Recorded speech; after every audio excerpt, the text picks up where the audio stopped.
The hallway smelled of old metal, dust, and ocean salt. Fluorescent lights flickered overhead in the nearly abandoned wing of the base. Janet Collins's footsteps echoed alone. For 20 years, she had built a flawless reputation among the United States Navy SEALs. Calm under pressure, precise in combat, the kind of operator teams trusted when missions went bad. Until Captain Joseph Hunter said she wasn't. 60 years old, powerful, a man known for crushing careers. Operational misconduct, the report claimed. Within weeks, the board stripped Janet of the right to wear the special warfare insignia. The Trident was gone, her career erased. Officially, she no longer existed in the command, but something about that corridor felt wrong. Janet stopped. The wall at the end looked too new, like a door had once been sealed there. Instinct took over. She dragged an old metal cabinet aside. The rusted legs screeched across the floor. Behind it stood a steel door. No markings, no records. When it opened, a hidden room appeared, filled with files and reports of operations that supposedly never happened. And on several of them, her name. Janet froze. Maybe her career wasn't destroyed by accident. Maybe someone needed her gone. For nearly 2 decades, Janet Collins moved through the corridors of naval special warfare with the quiet certainty of someone whose work rarely appeared in headlines, but often decided whether operators came home alive. At 40 years old, she had spent most of her adult life inside the intelligence ecosystem that fed the United States Navy SEALs. Her workspace was rarely a battlefield, yet every decision she made carried the weight of one. Satellite imagery spread across digital displays, signals intelligence flowing through classified networks, after-action reports still smelling faintly of desert dust. Janet had built a reputation inside Naval Special Warfare Command that was difficult to challenge. She spoke rarely during operational briefings, but when she did, rooms went silent. Her assessments were precise, conservative, grounded in verifiable data rather than speculation. Operators trusted her because she never tried to impress them with theories. She gave them what they needed: terrain, patterns, risk probabilities. Nothing more, nothing less. During mission planning sessions, she often stood at the back of the briefing room, arms folded loosely across a stack of intelligence folders. Her posture relaxed, but her eyes constantly moving, tracking the flow of information on the screen, noting discrepancies in flight timelines, supply manifests, radio intercepts, small details, the kind most people overlooked. A slight delay between satellite passes, a frequency spike buried inside routine communications, an unexplained supply convoy appearing on a logistics map where none should exist. More than once, those details forced mission planners to alter infiltration routes hours before deployment. More than once, operators returned to Coronado knowing that change had kept them out of an ambush. That was Janet Collins's role. She turned chaos into structure. She took fragment signals, images, fragmented reports from human sources, and assembled them into something operational teams could act on. Inside the command, people described her with the same phrase used for experienced operators: quiet, professional.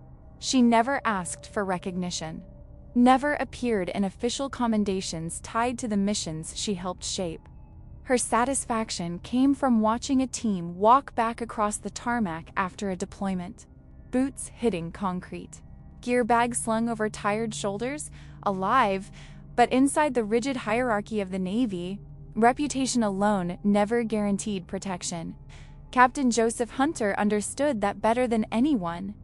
At 60 years old, Hunter occupied a powerful position within the command structure, overseeing sensitive operational programs tied to naval special warfare. His service record was lined with decorations earned over decades in uniform, each ribbon reinforcing the authority he carried into every room. When he entered a briefing space, conversations lowered without being asked, chairs straightened, postures adjusted. His reputation extended beyond rank. Hunter was known for discipline that bordered on intimidation. His voice rarely rose, yet his words landed with the cold precision of orders carved into steel. Those who worked under him understood the unspoken rule. Do not challenge him. Do not question him, especially if you were someone he believed had stepped beyond your place. 3 months earlier, Hunter had formally initiated a classified complaint against Janet Collins. The accusation moved quickly through internal channels. According to the report, she had mishandled sensitive intelligence tied to a covert mission operating under Naval Special Warfare Authority. The language inside the document was clinical: procedural breach, compromised operational material, unauthorized data access. Each phrase carried consequences. Within weeks, Janet received a formal notice requiring her presence before a disciplinary review board. The day the letter arrived, she sat alone inside her office, reading the document under the sterile light of a desk lamp. Her fingers remained steady on the paper, but a small muscle tightened near the corner of her jaw. Clearance suspension pending investigation. Immediate removal from operational intelligence access. Administrative review of her conduct during classified mission support. The machinery of the institution moved with quiet efficiency after that. Her network credentials were revoked. Her badge access downgraded. Analysts who had worked beside her for years suddenly avoided her workstation. No one said anything directly, but she saw it in the brief pauses when conversations stopped as she entered a room, in the careful way people avoided meeting her eyes. Officially, the investigation concluded that Janet Collins had compromised sensitive operational data, a finding serious enough to end a career inside Naval Special Warfare. The determination was signed, filed, and circulated through the administrative chain of command. Just like that, 20 years of service were reduced to a procedural failure printed on government letterhead. Jeanette accepted the decision without public protest. She signed the paperwork, returned her temporary access badge, cleared her desk. Yet even as the institution moved on without her, one thought remained lodged in the back of her mind. The accusation never fit the facts she remembered, and the man who made it had ensured she would never have the authority to question it. Months later, Janet Collins passed through the security checkpoint at Naval Amphibious Base Coronado with the measured pace of someone returning to a place that no longer belonged to her. The sentry at the gate barely glanced at her temporary visitor badge before waving her through. Procedure completed, no conversation required. The boom barrier lifted with a mechanical hum, and Janet continued toward the administrative sector of the installation. The base looked exactly as it always had.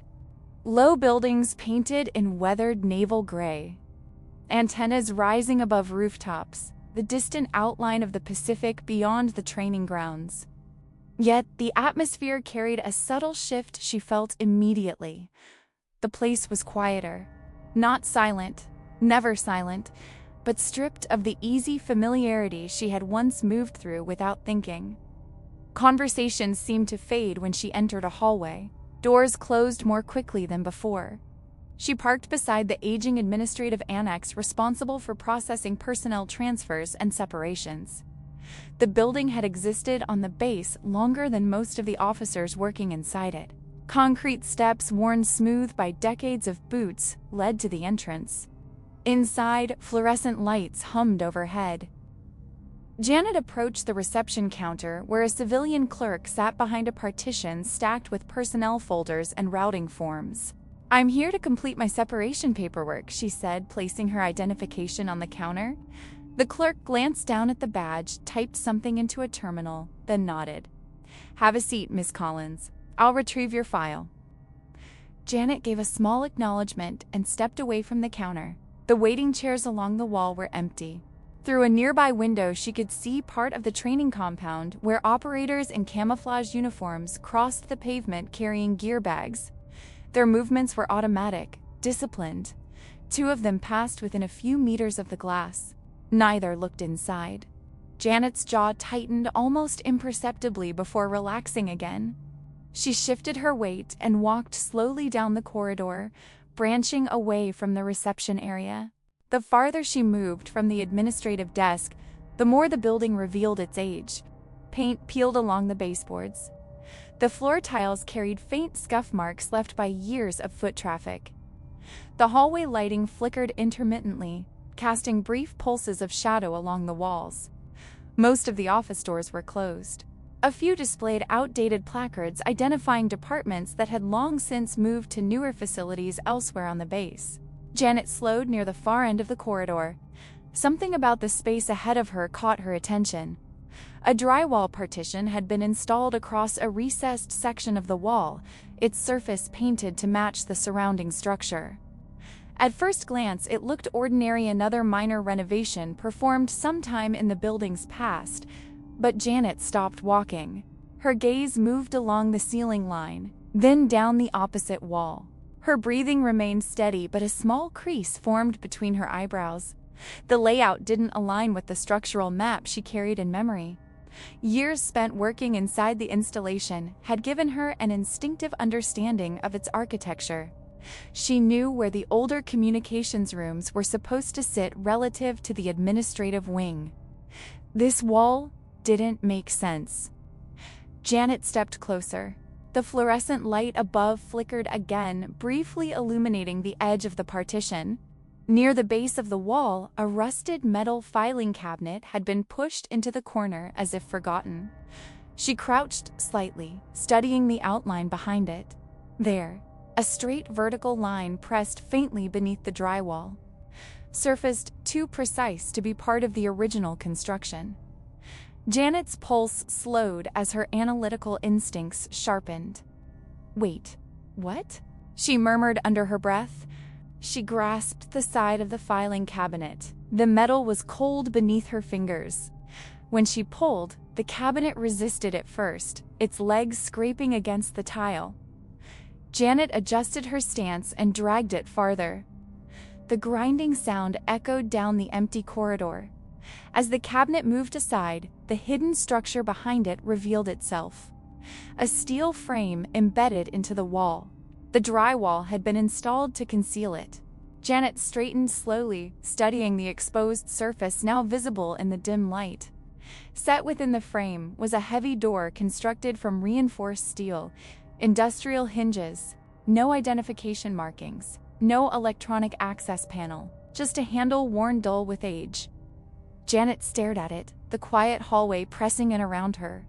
The door had never appeared on any facility schematic she had reviewed during her years supporting naval special warfare operations. Her fingers hovered near the handle as she spoke again, barely above a whisper. "Oh my God, is this a hidden door?" Her hand closed slowly around the metal grip. The steel handle resisted the moment Janet Collins applied pressure. Her grip tightened around the cold metal. The mechanism beneath the handle refused to move, the internal components seized after years without use. She held the position for a moment, testing the tension, feeling the stiffness in the latch assembly through the frame of the door. Janet shifted her stance. Her shoulder pressed against the steel surface as she forced the handle downward with steady pressure. A faint tremor ran through the hinge line. Dust loosened from the upper frame and drifted downward through the stale air. The latch still refused to release. She inhaled once through her nose, steady and controlled, then pushed harder. A deep, metallic groan echoed through the corridor as the internal bolt finally disengaged. The sound carried the slow resistance of corroded components grinding against one another. The handle dropped. The seal broke. Janet stepped back half a pace as the heavy door began to move inward on its hinges. The motion was slow, reluctant, the steel scraping faintly against the frame. Cold air pushed outward from the darkness beyond. It carried the dry, stale scent of enclosed space dust, oxidized metal, old insulation. Janet remained still for a moment, her eyes adjusting to the dim interior. Then she leaned forward slightly and looked inside. The chamber beyond the doorway descended several steps below floor level, forming a narrow subterranean compartment buried beneath the administrative structure. The concrete walls bore the utilitarian design common to Cold War military construction: thick reinforcement ribs, exposed conduit lines running along the ceiling, an abandoned communications bunker. Facilities like this had once been scattered across strategic installations throughout the country, built during an era when hardened command posts were designed to survive worst-case scenarios. Dust covered the floor in an undisturbed layer. The pattern was unbroken, no recent footprints. Janet stepped over the threshold carefully and descended the short concrete steps into the chamber. Her boots stirred the dust with each controlled movement. The particles lifted briefly in the beam of the flickering corridor light behind her, before settling again across the floor. Metal shelving units lined both walls from end to end. They were old, but structurally intact, their surfaces coated with a thin gray film of accumulated neglect. Across the shelves sat dozens of containers, sealed archive boxes, encrypted external drives stacked in protective sleeves, document folders arranged in deliberate rows. Janet's gaze moved slowly across the contents. Her breathing remained steady, but a subtle tightening appeared along the muscles of her neck. These were not standard Navy archival materials. Official records followed strict cataloging procedures, barcoded labels, classification markings, chain of custody documentation. None of those identifiers were present here. Instead, the files appeared organized according to a different logic: investigative, evidence preservation, the type of material collected by someone building a case, someone documenting patterns over time. Janet stepped closer to the nearest shelf and lifted the lid from one of the archive boxes. Inside were stacked intelligence summaries printed on classified briefing templates. Several carried attached photographs and financial tracing sheets, bank routing data, shell company registrations, procurement records. Each page had been carefully annotated by hand. Notes written in tight, deliberate handwriting filled the margins, cross-references, dates, operational identifiers. Janet replaced the lid and moved farther along the shelf. Another row of document folders rested beside a group of encrypted storage drives. The drives were labeled with small adhesive tags marked by coded reference numbers. Someone had spent a long time assembling this archive, methodically, quietly. Her fingers hovered over a folder near the center of the shelf. The tab bore a printed service number. Janet's eyes stopped moving. For a moment, she simply stared at the sequence of numbers, her own identification code, the number assigned to her personnel file when she first entered the Navy intelligence community years earlier. A faint tightening pulled at the corner of her mouth as she lifted the folder from the shelf. The weight of the paper inside felt heavier than it should have. Her pulse slowed rather than quickened, an instinctive reaction when her mind shifted fully into analytical focus. Janet opened the folder. Inside were copies of disciplinary reports, internal communications, timeline reconstructions tied to the investigation that had ended her career within Naval Special Warfare Command. Each document had been arranged in chronological order, supporting evidence placed beside them, contradictions highlighted in ink. Her eyes moved across the pages in silence. Someone had been documenting the process that removed her from the command, not as an administrative record, as evidence. The realization settled gradually. Her dismissal had not been a spontaneous disciplinary action. The structure of the files revealed planning, preparation, documentation that stretched back well before the formal accusation against her had ever been filed. Janet closed the folder slowly. The bunker around her felt different now, less like forgotten storage, more like a sealed archive built by someone who knew they were uncovering something dangerous. Her removal from the command hadn't been an isolated event. It had been part of something deliberate, something constructed long before the accusation ever reached her desk. Janet Collins set the folder containing her service number back onto the metal shelf with controlled care. The thin layer of dust shifted beneath it, leaving a faint outline where the file had rested. Her attention moved to the next container. An evidence box sat directly beside the one she had just examined. Its cardboard edges had softened with age, but the lid remained sealed with a strip of clear tape that had yellowed over time. Someone had taken the trouble to preserve the contents without drawing attention. Janet slid a finger beneath the tape and peeled it back. The adhesive lifted with a dry, tearing sound. She removed the lid and looked inside. The documents were arranged in precise stacks, separated by labeled dividers. Intelligence summaries occupied the first section. Formal briefing packets formatted in the style commonly used during operational planning cycles. Satellite imagery prints were clipped to several of them, their margins marked with handwritten annotations. Janet lifted the first summary. Her eyes moved across the familiar structure of the report.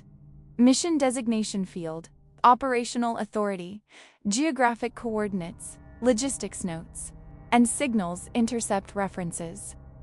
But the mission identifiers triggered no recognition. Her brow lowered slightly. Every operation conducted under Naval Special Warfare Authority was cataloged through centralized reporting systems. Even highly compartmented missions left traces within secure databases at minimum, logistical requisitions, or transportation authorizations. These did not. Janet continued reading. The next stack contained encrypted communications logs printed from secure messaging channels.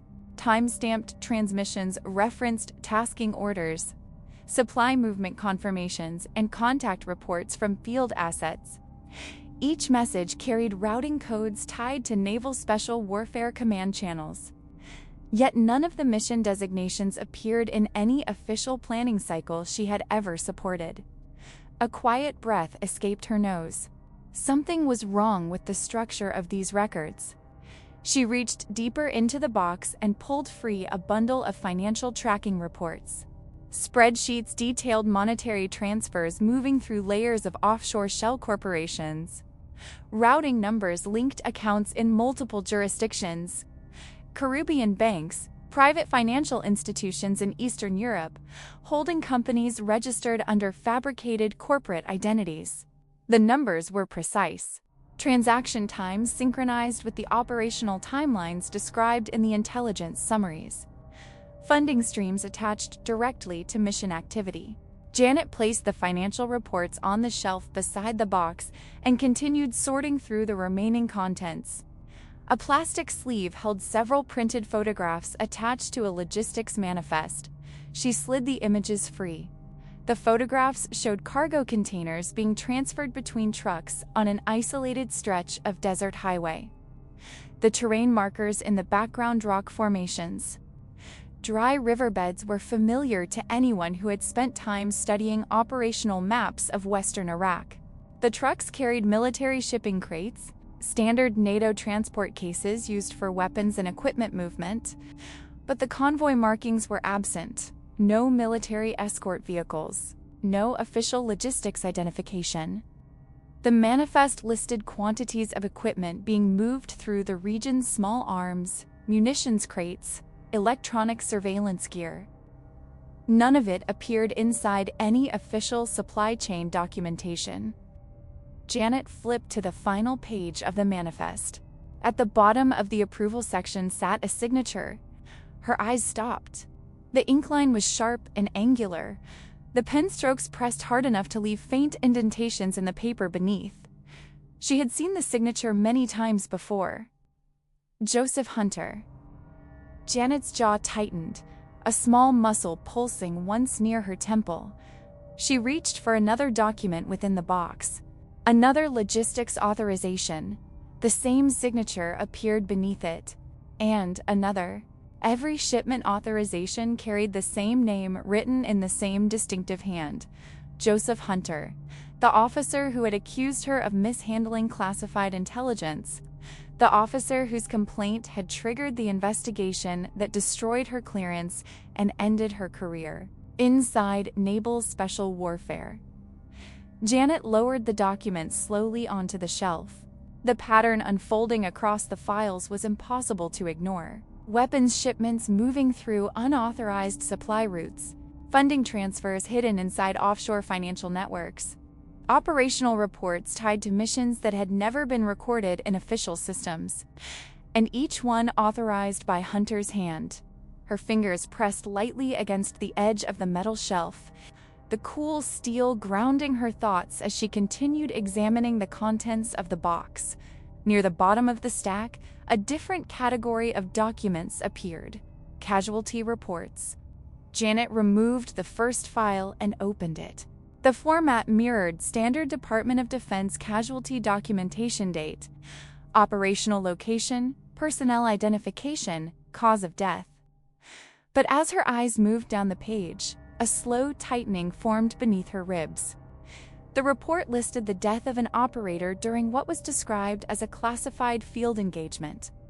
The language was vague: no unit designation, no detailed description of hostile contact, just a brief explanation citing combat circumstances. Janet set the first report aside and opened the next, then another. Each followed the same pattern: operators listed as killed during covert operational activity connected to the same undocumented mission identifiers she had seen earlier in the box. Her breathing slowed. The pattern inside the casualty documentation did not resemble normal combat loss reporting. Operational fatalities typically included after-action summaries, damage assessments, and incident reconstructions prepared for command review. These files lacked those details. Instead, the language was brief, final, administrative. Janet stared at the final report in her hand. The cause of death description was written in neutral terms, but the surrounding documentation inside the box: financial transfers, unauthorized logistics movements, covert mission records, cast the report in a different light. Her stomach tightened. These weren't battlefield casualties. The paperwork had been written to make them look that way. But the structure of the evidence told another story. They had been removed. Quietly. Permanently. Eliminations. Janet Collins held the casualty report between her fingers a moment longer before lowering it onto the metal shelf. The thin paper barely disturbed the dust beneath it. She reached deeper into the box and removed another file. The tab bore a date from 3 years earlier. For an instant, her eyes paused on it, recognition surfacing before she had even opened the folder. Memory moved faster than analysis sometimes, especially when tied to events that had shaken an entire command. Janet opened the file. The first document was a standard operational summary prepared in the format used after special operations aviation incidents. The headings followed familiar structure: mission designation, aircraft type, extraction timeline, casualty assessment. Her gaze moved methodically across the page. Night extraction, rotary wing support, personnel recovery following a reconnaissance insertion. The location field placed the operation in a remote section of desert terrain used frequently for low-visibility exfiltration flights. She already knew the mission. The moment she saw the coordinates, the memory settled with clarity. 3 years earlier, the incident had moved through naval special warfare like a quiet shockwave. 2 SEAL operators had died when the helicopter assigned to extract their team went down during a night transit. The official explanation had been mechanical malfunction, an equipment failure during routine flight operations. Janet remembered the briefing room the morning the report circulated. Chairs filled with silent operators. The mission timeline projected on the wall. Aviation maintenance officers presenting technical possibilities, while command staff listened with rigid expressions. No one had argued publicly with the findings. The investigation had been closed within weeks. Janet lowered her eyes back to the document in her hands. The report inside the bunker carried the same mission designation, but the supporting material attached to it was different. She turned the page. Flight path diagrams appeared next. The helicopter's planned route was mapped across a grid overlay showing terrain features and known threat zones. Thin lines marked the intended transit corridor from the extraction site to the forward operating base. Janet studied the map for several seconds. Then she noticed the second diagram clipped behind it, an alternate flight path reconstruction. Her fingers adjusted the page slightly, bringing the two overlays into alignment. The difference between them was subtle at first glance, but it was there. The actual route flown by the aircraft deviated from the approved corridor by several kilometers. The deviation pushed the helicopter directly across a region marked in red on the threat assessment layer. Known anti-aircraft activity. Portable surface-to-air missile sightings had been reported in the sector months before the mission. Standard aviation protocols avoided the area during night transit. Janet's jaw tightened as she continued reading. Additional notes filled the margins of the reconstruction diagram. Handwritten calculations tracked the aircraft's altitude profile and estimated time of exposure within the hostile envelope. The conclusion written beside the final coordinate was simple. The helicopter had not wandered accidentally into the zone. The route had been altered before departure. Deliberately. Janet turned the page again. Attached beneath the flight path analysis were internal communications. Transcripts, short message exchanges between logistics personnel and mission coordinators prior to the extraction. One line in particular had been circled in ink. A request submitted by the two operators scheduled for that flight. The wording was brief. They had asked for clarification regarding several weapons shipments that had moved through a supply node connected to their operational area. The shipments had not appeared in the standard logistics tracking system. Janet felt a slow pressure forming beneath her ribs as she read the next note written in the margin of the transcript. The request had been forwarded up the command chain, higher than the operators likely realized. Her fingers remained still against the edge of the paper. The timeline assembled inside the file required no interpretation. The operators had asked questions. Questions about shipments that now appeared throughout the investigative material filling the bunker. Weapons moving through unauthorized channels. Operations tied to Joseph Hunter's signature. Janet closed the folder halfway and rested her palm across the cover. The room remained silent except for the faint hum of air moving through unseen vents somewhere inside the structure. Her breathing stayed steady. The emotional response arrived differently than anger or shock. It settled as a cold weight beneath the surface. Someone had reviewed those questions. Someone with authority to adjust flight plans. Someone who understood exactly where the helicopter would be vulnerable. Janet finished closing the folder. The paper edges aligned with a soft tap against the shelf. For a moment she stood without moving, her eyes lowered toward the sealed archive boxes stacked around the chamber. Joseph Hunter had authorized the shipments. His signature appeared repeatedly across the documentation.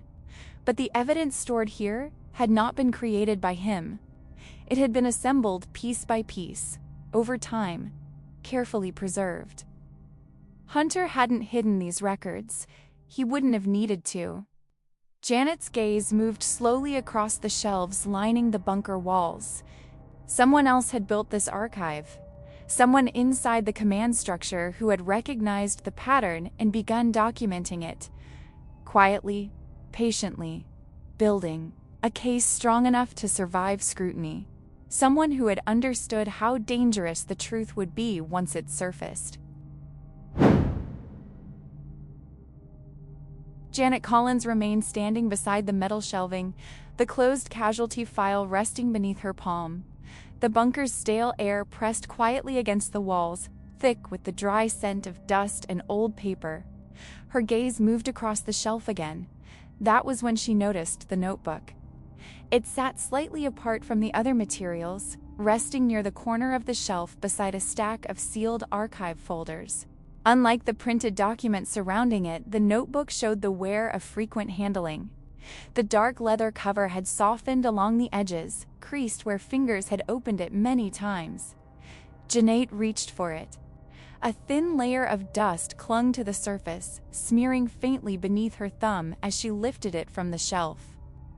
The weight was modest, but the pages inside felt dense, used. She opened the cover. The first page revealed tight handwriting arranged in disciplined lines, each entry dated along the upper margin. The letters were compact, written with deliberate pressure that left faint impressions on the paper beneath. Janet's breath paused halfway through her chest. She knew the handwriting. Chief Petty Officer Daniel Miller. For several seconds, she did not turn the page. The memory surfaced with uncomfortable clarity late-night logistics briefings during a deployment cycle in Syria. Miller, leaning over a folding table covered in equipment manifests, his pen moving across a notebook exactly like this one. Miller had been a logistics specialist attached to the operational support structure that fed supplies, transportation schedules, and procurement data to deployed naval special warfare elements. His work existed deep inside the machinery that kept missions moving, quiet work, often unnoticed, but without it, nothing launched. Janet turned the first page. The entries began months earlier. Miller's handwriting filled each page with methodical documentation dates, transaction references, procurement records, and operational logistics chains that intersected with mission designations Janet had already seen in the evidence files. His language remained clinical, observational, never speculative. Each entry documented specific irregularities. Weapons shipments routed outside standard naval special warfare supply channels. Cargo manifests altered after approval. Transportation authorizations issued through internal command authority rather than official procurement oversight. Janet's fingers tightened slightly along the notebook's edge as she continued reading. The entries grew more detailed as the pages progressed. Miller had been mapping connections, financial transfers moving through shell companies, equipment disappearing from official inventories, only to reappear within the undocumented operations described in the bunker's evidence files. Every discovery had been logged with the same quiet precision. Dates, reference numbers, supporting documentation cross-listed beside each note. Janet turned another page. The pattern continued. Unauthorized logistics movements. Financial accounts linked to offshore banking networks. Casualty reports that aligned too conveniently with individuals who had begun asking questions about missing inventory. The realization settled heavily across her thoughts. Miller had been conducting an investigation, alone, and he had been doing it from within the command structure itself. 6 months earlier, word of his death had circulated through naval special warfare in a brief internal notice. Official cause: suicide following complications related to combat stress. The statement had been short, administrative. Janet remembered reading it on a terminal screen inside an operations center, her expression tightening slightly before she returned to the intelligence report she had been reviewing. There had been no ceremony attached to the announcement, no operational briefing discussing the loss. Just another quiet name removed from the system. Her eyes moved across the next entry. The handwriting remained steady. Miller had continued tracking the same pattern financial routing codes connecting Hunter's operations to offshore corporate accounts designed to conceal the origin of the money. Page after page revealed the same careful process. Evidence gathered slowly, cross-checked, preserved. Janet reached the final section of the notebook. The last entry filled most of the page. Miller's handwriting appeared slightly heavier here, the pen pressed deeper into the paper. He described a single missing element required to confirm the entire structure he had been documenting: a data packet. Encrypted financial routing codes tied directly to the offshore accounts funding Hunter's shadow operations. The packet existed, but it had not yet been captured. Janet felt the subtle tightening return to her chest as she read the next lines. Miller had arranged for the data to be obtained during a field operation targeting a communications compound connected to the financial network. He had placed the responsibility for retrieving the server data in the hands of someone he trusted, an operator participating in the raid. The entry ended with a short notation identifying the mission assigned to collect the evidence. Janet's eyes lowered to the final line written at the bottom of the page. Operation Silent Spear. Her fingers stopped moving against the paper. The name carried immediate recognition. The raid in Yemen during her final deployment. The mission where she had recovered an encrypted server drive from a target compound. At the time, she had believed the device contained extremist communications traffic. Intelligence data relevant to counterterrorism operations. She slowly closed the notebook. The leather cover settled beneath her palm with a soft thud. The bunker felt quieter now. Miller had known what he was investigating. He had known the risk attached to uncovering it, and he had known exactly who he trusted to recover the missing piece. Janet Collins. Janet Collins held the closed leather notebook in both hands for several seconds without moving. The edges of the cover pressed lightly against her fingers, the worn leather warm now from her grip. The bunker remained silent around her. Dust hung faintly in the air where she had disturbed the shelves. The overhead conduit pipes creaked once as the building above shifted under its own weight, then settled again into stillness. Janet lowered the notebook back onto the metal shelf. Her mind moved carefully through the sequence Miller had described in his final entry. Operation Silent Spear. The name carried the sharp clarity of lived memory. The raid had taken place in Yemen during the final months of her last deployment cycle.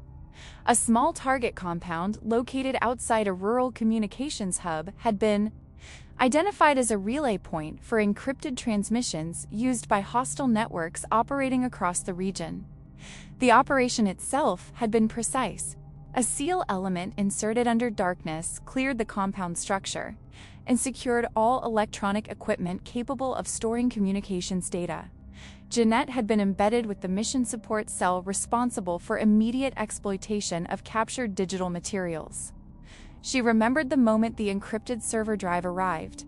A compact device sealed inside an evidence bag, delivered across the folding table where she had been working inside the temporary operations center. Standard procedure had followed.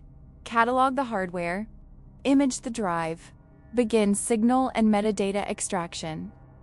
At the time, Janet believed the server contained exactly what the mission briefing suggested: terrorist communications. Archives requiring rapid analysis before they could be erased or rerouted through other channels. She had spent hours parsing the encrypted files. Network diagrams. Transaction logs. Routing pathways buried within layers of protected directories. The data had not resembled extremist communications traffic. It had resembled financial infrastructure. Her eyes had moved across the screen that night, pausing longer with each file she decrypted. Accounts, corporate entities, transfer authorizations. The deeper she looked, the clearer the pattern became. Money moving through offshore banking systems tied to shell corporations designed to obscure the origin of the funds. At the time, she had flagged the irregularities within the internal analysis report attached to the drive. Standard procedure: report the anomaly. Let command review determine its significance. Jeanette's jaw tightened slightly as she stood inside the bunker. That had been the moment everything changed. Joseph Hunter had moved quickly after that. The accusation against her arrived weeks later. The investigation that followed had focused entirely on procedural violations tied to the handling of classified materials during Operation Silent Spear. Her analysis notes had been reinterpreted as evidence of unauthorized data access. The drive itself had disappeared into a classified evidence chain beyond her clearance level. Within months, the official record stated that Janet Collins had compromised sensitive operational intelligence. The disciplinary board had accepted the conclusion. Her credibility had been erased with administrative precision. Janet lowered her gaze toward the notebook again. Hunter had not needed to destroy the evidence. He had only needed to destroy the person who understood what it contained. Her fingers rested against the leather cover as she exhaled slowly. The bunker no longer felt like an archive of hidden records. The shelves of boxes, the stacked folders, the carefully preserved documentation, together they formed something heavier. A ledger of people who had come too close to the same truth. Janet lifted the notebook again. As she adjusted her grip, something inside the back cover shifted slightly. A folded sheet of paper slid part-way free from the inner lining. She pulled it out. The paper had been inserted deliberately between the leather and the final page of the journal. Janet unfolded it carefully.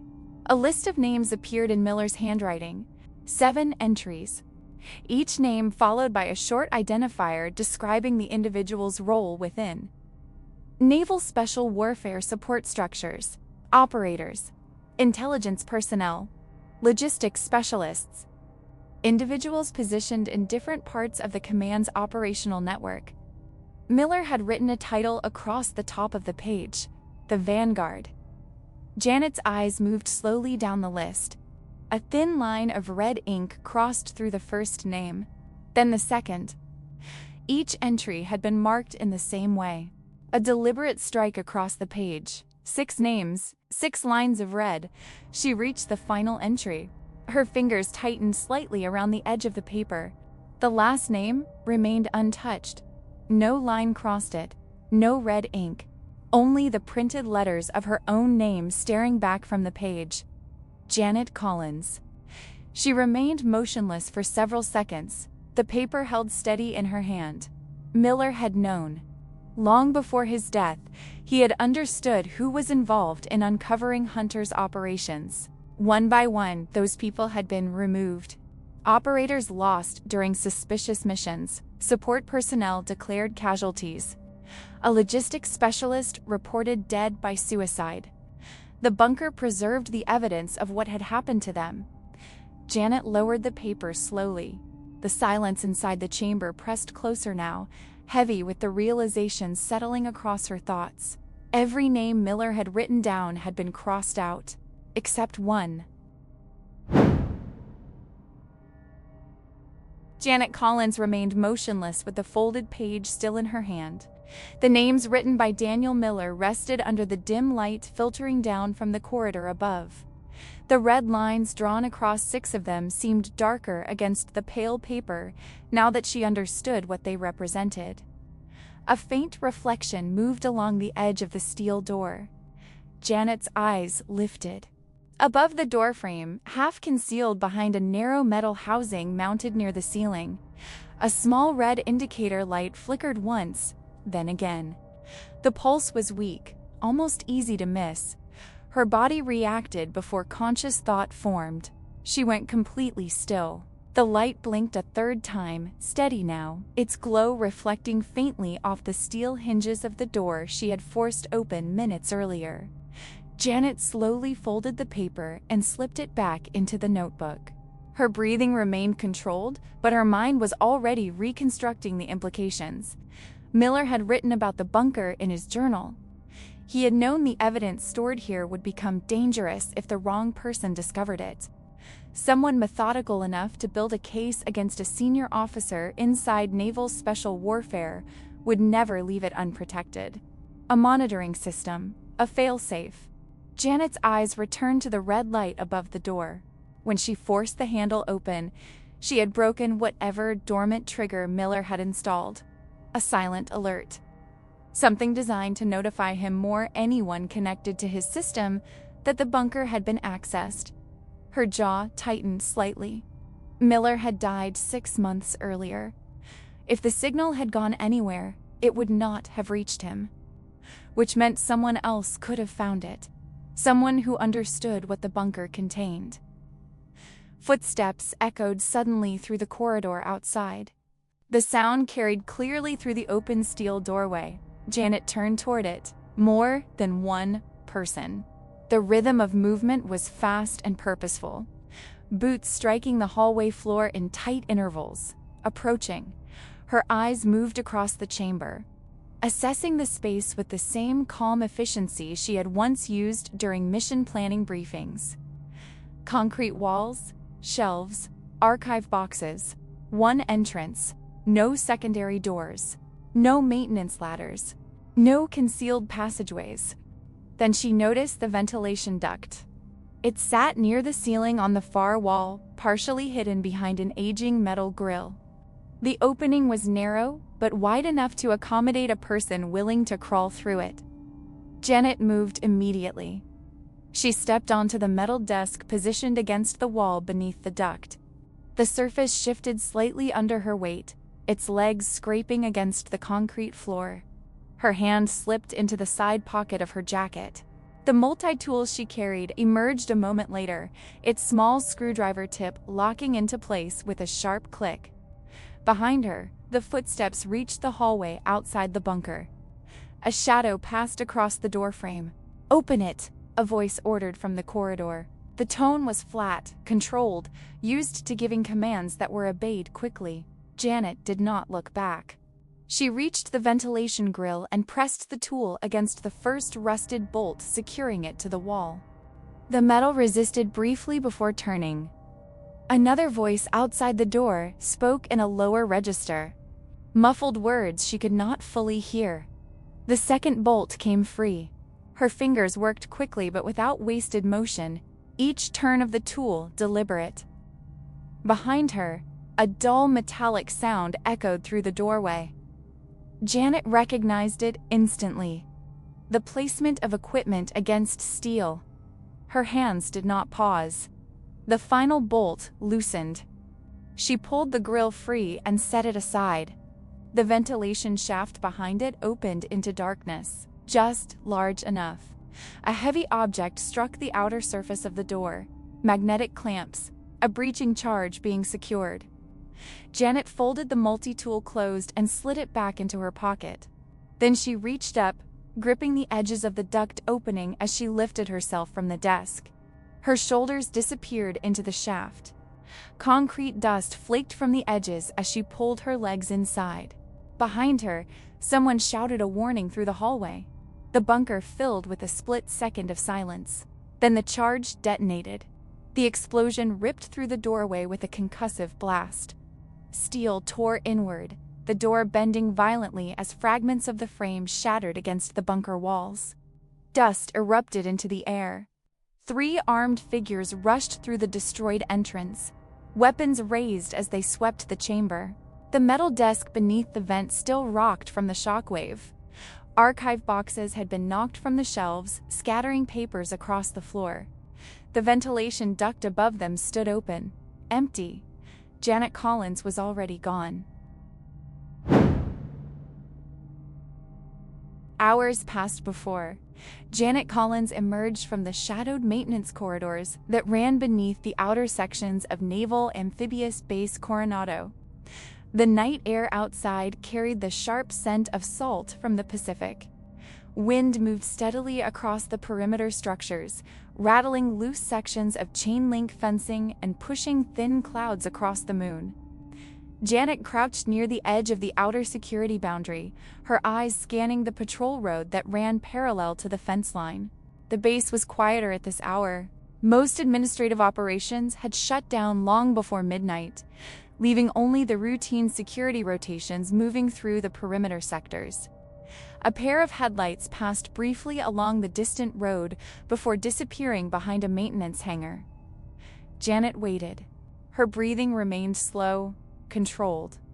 The same deliberate rhythm she had learned years earlier while working inside operational environments where patience mattered more than speed. When the patrol vehicle cleared the sector, she moved. A narrow section of fencing near the base of a utility pole had been bent outward, just enough to create a gap between the metal mesh and the ground. Someone had forced the opening months earlier and never repaired it properly. Janet lowered herself to the dirt and slid through the space without hesitation. Gravel pressed against her palms as she pulled herself free on the other side. She rose immediately and crossed the dark service road beyond the perimeter before moving toward the vehicle parked in the shadows of a maintenance lot. The engine turned over with a quiet ignition. Within minutes, she was driving east. The coastal highway carried only scattered traffic at this hour. Headlights appeared occasionally in the opposite lane, vanishing quickly into the darkness behind her. The Pacific Ocean remained visible for the first stretch of the drive, its surface reflecting faint streaks of moonlight beyond the low bluffs lining the road. Janet kept both hands steady on the steering wheel. Her eyes moved between the road ahead and the rearview mirror at regular intervals. Nothing followed. Gradually, the coastline disappeared as the highway curved inland. The air grew drier. Urban lights thinned into long, empty stretches of asphalt, bordered by fields and scattered roadside buildings. By the time she pulled into the parking lot of a small roadside motel, the sky along the eastern horizon carried the faintest hint of approaching dawn. The motel sign flickered weakly above the office door. Most of the rooms were dark. Janet stepped inside one of them minutes later and closed the door behind her. The room was narrow and sparsely furnished: bed, desk, a small television mounted near the ceiling. The curtains remained drawn across the window. She moved directly to the desk. Her jacket opened slightly as she sat down, and she reached into the inner compartment of a travel bag she had placed beneath the chair. A compact laptop emerged. The device had been hidden months earlier, prepared as a contingency she had hoped never to use. Janet opened it and powered the system on. The screen illuminated the room with a cold blue glow. Her fingers moved across the keyboard as the encrypted operating environment loaded. Layered security prompts appeared one after another: passphrases, authentication keys, access verification. Each step completed without hesitation. When the interface finally opened, Janet connected the external storage device containing the files she had removed from the bunker. The system recognized the drive instantly. Folders appeared across the screen: investigative records, financial tracing reports, operational summaries, casualty documentation, Miller's notebook entries. The archive that had been hidden beneath Naval Special Warfare Command now existed inside the machine in front of her. Jeanette began preparing the transmission. Not to the Navy, not to the operational command structure that had allowed Joseph Hunter to operate unchecked. Her fingers navigated through a secure communications channel reserved for civilian oversight authorities investigating internal irregularities inside the Department of Defense. 2 destinations received the compiled data package: the Office of the Inspector General and the Senate Armed Services Committee. The upload process began. Progress indicators moved steadily across the screen as encrypted packets transmitted through the network. Janet watched the progress bar without speaking, her hands resting quietly on the desk. The final files completed several minutes later. She closed the transfer window and opened a new message channel. This one carried a different destination: Joseph Hunter. Her fingers paused above the keyboard for a brief moment before she began typing. The message contained only a few lines. "I know about Operation Silent Spear. Meet me at the Naval War Memorial at 0800, or the evidence goes public." Janet read the words once, then she pressed send. The message disappeared from the screen, transmitted across the network to the man who had tried to bury the truth beneath official records and destroyed reputations. She closed the laptop slowly. The first light of morning had begun to seep through the edges of the motel curtains. Morning fog rolled across the waterfront in slow drifting layers, softening the edges of the Naval War Memorial overlooking the harbor. The ocean beyond the stone walkway moved in long, quiet swells, its surface dull beneath the pale light of early morning. Joseph Hunter stood near the railing facing the water. His posture remained rigid, the discipline of decades in uniform visible in the straight line of his shoulders. The dark blue service uniform he wore was immaculate, creases sharp, ribbons aligned precisely above the breast pocket. A thin film of moisture clung to the polished metal insignia on his collar. From a distance, He looked exactly like the decorated officer he had always presented to the world. Only his face betrayed something else. His jaw remained tight. The muscles along his cheek flexed once as he glanced at his watch. Footsteps approached along the stone path behind him. Hunter did not turn immediately. He recognized the cadence of the movement before he saw her. Janet Collins stepped through the drifting fog with an even pace, her hands relaxed at her sides. The wind coming off the water moved lightly through her hair, carrying the cold, salt air across the memorial plaza. She stopped several feet from him. For a moment, neither of them spoke.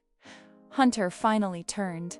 His eyes settled on her with the cold focus of someone accustomed to control.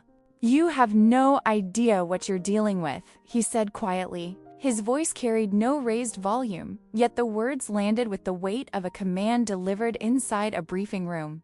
"You're a disgraced civilian." Janet studied him for a moment. The same man who had sat across from her months earlier while accusations were read aloud inside a disciplinary review board. The same officer whose signature had appeared repeatedly across the documents hidden inside the bunker. Her expression did not change. She shook her head once, a small, controlled movement. "No, Joseph," she replied. Her voice remained calm, almost conversational. "I just needed you to show up." The sound of engines broke the silence behind them. Hunter's eyes shifted instinctively toward the street bordering the memorial. 3 black SUVs rolled to a stop along the curb in tight formation. Their doors opened almost simultaneously. Men stepped out wearing dark suits beneath windbreakers marked with federal identification. One jacket carried the bold yellow lettering of the Federal Bureau of Investigation. Another displayed the insignia of the Department of Defense Office of Inspector General. Hunter's body went completely still. His eyes returned to Janet. For a brief moment, something unguarded crossed his face. Calculation. Then understanding. The message she had sent him hours earlier had never been an attempt to bargain. It had been a signal. 2 agents approached first, their movements steady and deliberate. A third remained near the vehicles, speaking quietly into a radio. "Captain Joseph Hunter," one of the agents said as he stopped within arm's reach. The identification wallet opened briefly in his hand before disappearing again. "You are being detained pending federal investigation into violations of the Uniform Code of Military Justice, financial corruption, and obstruction of a Department of Defense inquiry." Hunter's fists closed slowly at his sides. For an instant, it looked as though he might speak. Instead, he exhaled once through his nose and allowed his hands to be taken. Another agent stepped forward, removing the sidearms secured beneath Hunter's uniform jacket before guiding his arms behind his back. The handcuffs closed with a short metallic click. Within seconds, the officer who had commanded one of the most powerful operational structures inside, Naval Special Warfare, stood restrained on the same waterfront where he had arrived, expecting control. Janet remained where she was. She watched in silence as the agents escorted Hunter toward the waiting vehicles. His expression had hardened again, the practiced composure returning even as the reality of the moment settled around him. The SUV doors closed. The engine started. One of the investigators turned back toward Janet before entering the vehicle. Another man approached her instead. He appeared older than the agents who had made the arrest, his suit carrying the small lapel pin identifying him as part of the Department of Defense Inspector General's Investigative Division. He stopped a few feet away. "Miss Collins," he said quietly. His voice held none of the tension that had filled the last several hours. "You just exposed one of the largest corruption cases in naval special warfare history."